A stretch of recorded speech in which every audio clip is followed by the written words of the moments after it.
کی ایک حد ہوتی ہے اور ہمارے پیر نے شیخ مجدد الفسانی رحمت اللہ علیہ نے ہمیں باندھ دیا ہے ایک حد کا۔ علم میں جتنے بڑی مدی آگے چلے جاؤ، لیکن عقیدہ اور اصل وہی ہے جو مجدد نے قائم کیا۔ مجدد الفسانی رحمت اللہ علیہ نے فرمایا کہ حضرت علی کرم اللہ وجہ کریم کا معاملہ جب کیا ہے تو یاد رکھو حضرت علی حق پر علی کے قدموں میں کہتا ہوں کہ حضرت علی کے قدموں کی دھول تک پہنچنا بھی عام صحابہ کی بھی جسارت نہیں، عام صحابہ کے لیے بھی یہ ممکن نہیں ہے کہ علی کے قدموں کی دھول تک، لیکن ہیں تو وہ صحابہ کو اللہ کا کیا فرماتا ہے، کل وعد اللہ الحسنہ، کہ اللہ تعالیٰ نے سب سے وعدہ فرمایا ہے، تو کیا ہر ادنا سے ادنا صحابی بھی جو ہوگا ہمارے لیے وہ سب سے اعلیٰ ہمارے ساتھ۔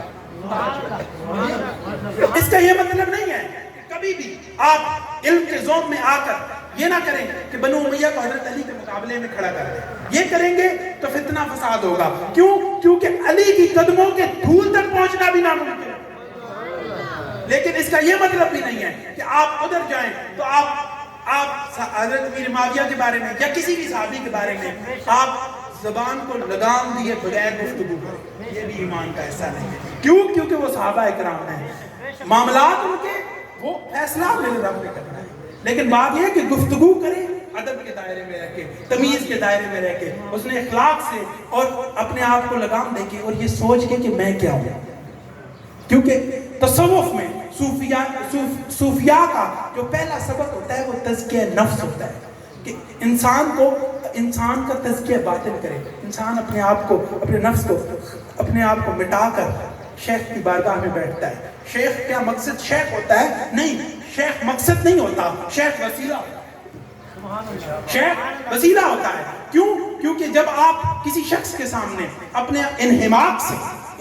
سے توجہ سے اس شخص کے سامنے بیٹھتے ہیں اور اپنی انا کو، اپنے حسد کو، اپنے بغض کو، اپنے کینے کو ختم کر کے اس شخص کے سامنے بیٹھ جاتے ہیں تو وہاں سے آپ کی جو اخلاق رذیلہ ہوتے ہیں، جو باطن کی گندگی ہوتی ہے وہ صاف ہو جاتی ہے، آپ کا برتن صاف ہو جاتا ہے اور آپ کے سفر کا آغاز ہونا شروع ہو جاتا ہے۔ پھر کوئی حضرت